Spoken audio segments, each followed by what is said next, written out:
পূর্ব পাঁশকুড়া বিধানসভার বিজেপি প্রার্থী সুব্রত মাইতি সিদ্ধা এলাকায় চা চাকরের পাশাপাশি জনসংযোগ সারলেন দোকানদার থেকে শুরু করে সাধারণ মানুষের সঙ্গে।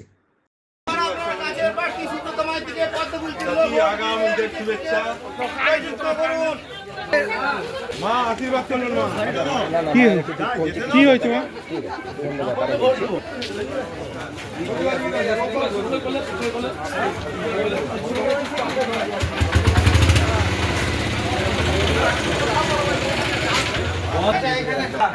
আমাদের বিজেপির প্রার্থী সুব্রতবাবু বর্তমান পিএম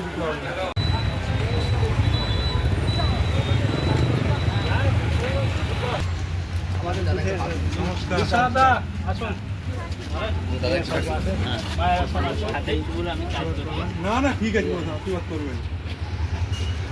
চল শুভেচ্ছা আগে থেকে। হ্যাঁ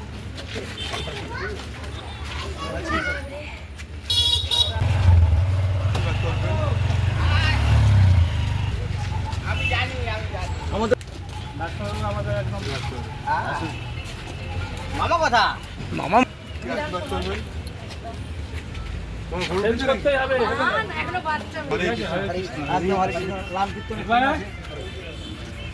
আসুন।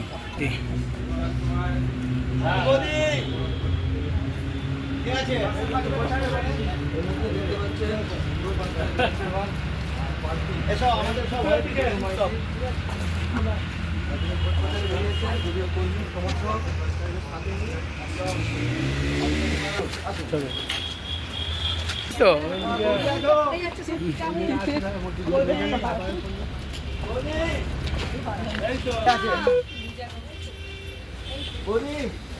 একটু আগে দিকে দেবো তো ছাড়া দাও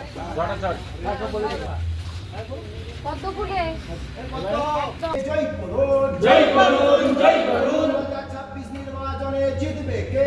2026 নির্বাচনে জিতবে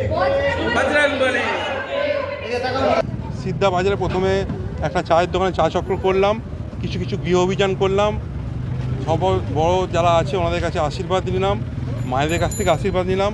এরপর সিদ্ধায় যে বাজার আছে, আজকে বাজার বসেছেন, প্রচুর মানুষের জনসংযোগ হয়েছে, ওখানে তো বাজার ঘুরে ঘুরে সবার কাছ থেকে আশীর্বাদ নিলাম। মানুষ খুবই উচ্ছ্বসিত এবং ওনারা মুখিয়ে আছেন বিজেপিকে ভোট দেওয়ার জন্য। সাধারণ মানুষের মধ্যে কেমন উন্মাদনা পেলেন? প্রচুরই উন্মাদনা, সবাই চাইছে এই সরকার চেঞ্জ করা। পাশাপাশি দেখা গেল যে একজন ক্যান্সার আক্রান্ত রোগী তাদের পাশে দাঁড়ালেন, কী করলেন? দেখুন, আমাদের একটা ডায়াগনস্টিক সেন্টার আছে, ওনার একটা সিটি করার জন্য উনি আবেদন করলেন। উনি দেখলাম খুবই নিডি, ওনার বাবার ক্যান্সার হয়েছেন, তো আমি আমার ম্যানেজারকে ফোন করলাম যাতে সিটিটা ফ্রি অফ কস্টে করে দেওয়া যায়। এরপর আর কি কোথায় কোথায় প্রোগ্রাম রয়েছে? এরপর আমার জিয়াদা বাজারে আমরা একটু যাব, ওখানে গিয়ে একটু টিফিন চক্র করবো এবং বাজারটায় ঘুরে ঘুরে সমস্ত জনসংযোগ। সারাদিন তাহলে কর্মসূচি আছে? কর্মসূচি পুরো সারাদিনই কর্মসূচির মধ্যে থাকবো। নমস্কার।